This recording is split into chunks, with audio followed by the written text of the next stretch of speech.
তো hello guys, সবাই কেমন আছো? আশা করি অনেক ভালো আছো। অনেক দিন পর কিন্তু আমি একটা মিনি ব্লগ নিয়ে চলে আসলাম তোমাদের জন্য।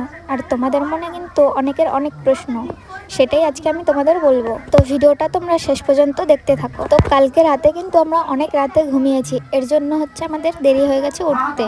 আর শরীরে জানো তো অনেকটাই আলস্য হয়ে গেছিল, এর জন্য ভাবছিলাম উঠতেই ইচ্ছা করছিল না। তো এখানে এসে আমার দিদি বলছে এবার তো ওঠ বুনু, রান্না বান্না করতে হবে। আমি বলছি হ্যাঁ চল ওঠ। বাইরে দেখছি খুবই বৃষ্টি হচ্ছে, এত বৃষ্টিতে আর ভালোই লাগছে না, বসেই থাকতে ইচ্ছা করছে না, বাইরে যেতে খুব ইচ্ছা করছিল। তারপরে দেখলাম বাইরে গিয়ে জল জমে গেছে সারা জায়গায়। তারপরে এখানে আমি কিন্তু একটু মুখ ধুয়ে নিচ্ছিলাম, আর মুখ ধুতে ধুতে আমি কিছু তোমাদের কথা বলি। তোমরা অনেকেই জিজ্ঞেস করেছো যে আমার মেয়ে দুটো কোথায়। আমার মেয়ে দুটো হচ্ছে কি আমার মা বাবার কাছে আছে, আর আমি হচ্ছে গিয়ে কাজ করি। যাই হোক, বৃষ্টি হচ্ছে বলে কদিন ছুটি দিয়েছে কাজ থেকে, তাই জন্য ঘরেই থাকি এখন।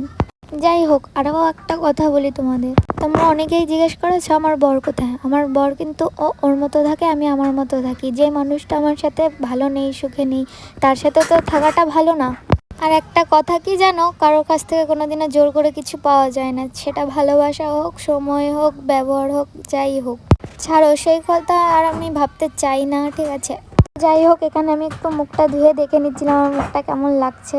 আর একটা কথা কি জানো তো, আমি চাইলে আমি মা বাবার কাছেও থেকে খেতে পারতাম, কিন্তু না, আমার একটা তো নিজের একটা জিনিস আছে যে মা বাবার কাছে আমি সারা জীবন আমি খেতে চাই না। আমার দুটো মেয়ে আছে, আমার দুটো মেয়েকে তো আমার বড় করতে হবে। আর তোমরা আমাকে অনেকেই বাজে বাজে কমেন্ট করছো, সেগুলো আমি বলছি করো না। আজকে যদি এই আমার জিনিসটা যদি তোমাদের সাথে হতো, তাহলে তোমরা কি করতে সেটা আমাকে অবশ্যই জানিও।